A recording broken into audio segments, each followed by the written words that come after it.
بسه آقا برو آقا برنامه زنده گزارش زنده داد نده خب ما ساعت در راهیم راه این نامرد بعد ببین 5 دقیقه موندود به زاربورکه درخت گفتم داشتیم میومدیم و 2 ماشین ترکید اومدیم قطعی جا موندیم همین دارم دارم باز ما رو میبرد اینکشو برده افتاده پایین ما تقاضا میکنیم اگه ما مردیم خانواده همون رو مطلع کنیم تو نه شارژ دارم من شارژ دارم خب چیش درخت افتاد جلو قطار درخت همین الان که داشتیم میرسیم درخت افتاد جلو قطار خب اینجا نه از اون قطار میاد نه از این ما هنو بادم داشت میمردم اون bestimmt Zeit من لیب فرون mein lieber Freund ولی خب sag mal kannst du singen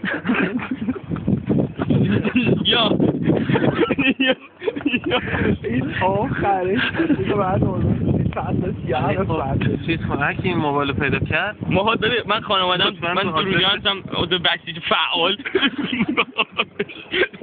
من صدای پای نشون دادم پدر مادرم من تا آخرین لحظات با هم بودیم بابا غلط کردم این سالی خیلی دوست بدی بود خودم با این رفتم اگه زنده بودم گل میدم دیگه دور بر این خط بکشم خط که چه بوتوم میرسم این دست لازم ما نمیشاسته دادش ببین قطار که نمیاد از اون بیا از همین جا از همین اگه هم ویدیو رو پیدا کردیم از همین توله رد بشیم بریم ایستگاه بعدی قطار که نمیاد از اون بریم آقا اگه این ویدیو رو پیدا کنی 3000 هم درنشو بکنم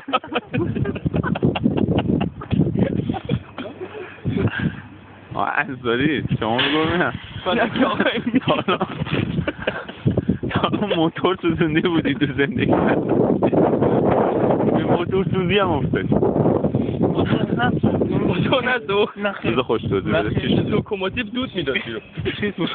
دلیل سوراخ شدن توتال شدن ماشینتون چی بود آقای علی درودیان توجه به آب ماشین نداشت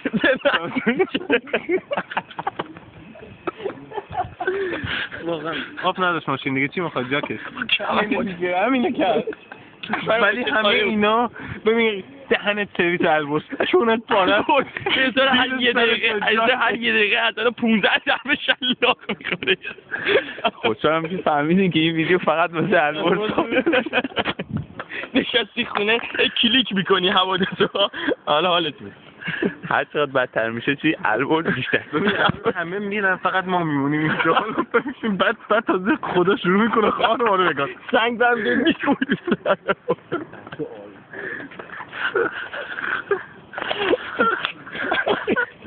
آقا یه خود فاصله نگه دار الان یارو میفته رو سرم چرا اومده آلمان میکرد به زد کشید بخوب باز میدم به اونایی که نیومده آلمان من رفیق نابا باز شد تو آلمان نیاد بابا بس کن